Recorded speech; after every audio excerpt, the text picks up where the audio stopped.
Avec vous, nous allons devoir parler justement de l'organisation en rapport avec la prochaine Coupe d'Afrique des Nations de handball version féminine qui va se dérouler en République démocratique du Congo au mois de novembre de cette année 2024. Nous sommes là à Kinshasa. La dernière ligne droite en rapport avec cette organisation, c'était cette rencontre en rapport entre plutôt le président de la fédération au comité d'organisation de cette compétition et les comités nationaux des Jeux de la francophonie, M.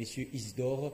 Déjà, on s'est dit que c'est vraiment une lueur d'espoir pour la RDC en rapport avec cette organisation. Moi, je pense qu'une première organisation, oui, du point de vue continental, ça sera une première et ça commence par l'handball. Ça veut dire l'importance que le pays doit donner à cette discipline-là. Et je vois à travers les pays qu'il y a quand même des fédérations qui se dépris et des ententes, surtout ici dans le Haut-Katanga. Je pense que l'handball vit bien et à Kinshasa.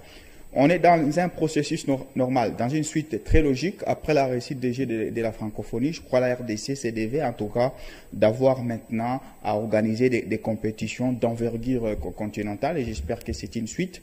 M. Amos Mbayo, qui est trop prudent, s'est saisi de cette occasion-là pour essayer de mettre la RDC tout simplement au diapason. Je trouve que c'est très normal. Maintenant, aller solliciter l'expertise sur le plan organisationnel de M. Isidore, qui a réussi en termes de Jeux de la francophonie. Je trouve que c'est tout bénef. Ça fait un tout petit peu la promotion du talent et du génie congolais. Puisque souvent, on a tendance à minimiser ce qui est tout près de chez nous. On sollicite une organisation de l'extérieur. Et ça prouve à suffisance que les Jeux de la francophonie sont tout simplement, ont été une réussite. Et si on s'y appuie, on va encore réussir cette organisation. Puisque pour moi, je le dis, c'est la première fois que la RDC va organiser un tel événement.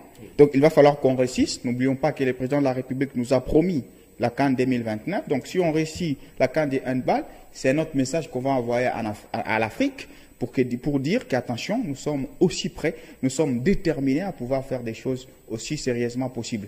Maintenant, pour moi, s'il faut que je mette un bémol, c'est que là, on met l'accent sur l'organisation, ce qui est bien. Est-ce qu'on met l'accent maintenant sur la préparation? Puisqu'au-delà de la bonne, des athlètes, de l'équipe nationale qui va y prendre part, il va falloir maintenant qu'on y va. Puisque les pays qui organisent une compétition se retrouvent devant une équation à deux inconnus. D'abord, il faut réussir son organisation, c'est ce que Paris a fait avec les Jeux olympiques. Et puis, il faut maintenant réussir sa participation. Paris a mis tout en œuvre pour que ces athlètes se retrouvent dans de bonnes conditions en termes de préparation, dans de bonnes conditions en termes de compétition. Et on a vu que Paris a battu les records, la France en général, en termes de médailles. Donc il va falloir maintenant qu'au-delà du volet organisationnel, qu'il y ait maintenant le volet préparation, que cette équipe-là soit bien préparée, qu'elle soit mise dans un bon contexte, afin que nous ne puissions pas seulement organiser, mais que nous organisions et que nous fassions une bonne participation de l'équipe nationale. L'avantage, Jean-Claude Tiefo, avec le handball en République démocratique du Congo, on sait tous que les deux équipes nationales, chez les messieurs tout comme chez les dames, quand même, il y a des très bonnes bases déjà. Ouais, justement. Avec des athlètes qui viennent de l'Europe et tout. On a vu même la récente participation à la Coupe du Monde avec les messieurs. Ouais, c'est ça. Ouais, c'est ça. Moi, je pense qu'il y a un contexte. Je crois, pour moi, je ne comprends pas pourquoi M. Amos se retrouve du côté d'Inde. C'est là où il semble réussir, qui est du côté du comité olympique. Donc, à vouloir tout prendre, il y a des choses qui l'échappent, mais du côté de l'Inde, on peut tout dire de lui, mais il a réussi quand même à créer un contexte de viabilité. C'est une équipe qui respire. Ce sont des équipes, même de version masculine et féminine, ce sont des équipes qui respirent. Oui, il y a quand même quelques bémols à y mettre, mais au moins dans une vision un tout petit peu généraliste, je trouve que c'est quelqu'un qui fait un bon travail et déjà arrivé à s'attirer cette organisation-là, c'est un grand succès pour lui, puisqu'on ne peut plus les mettre de côté.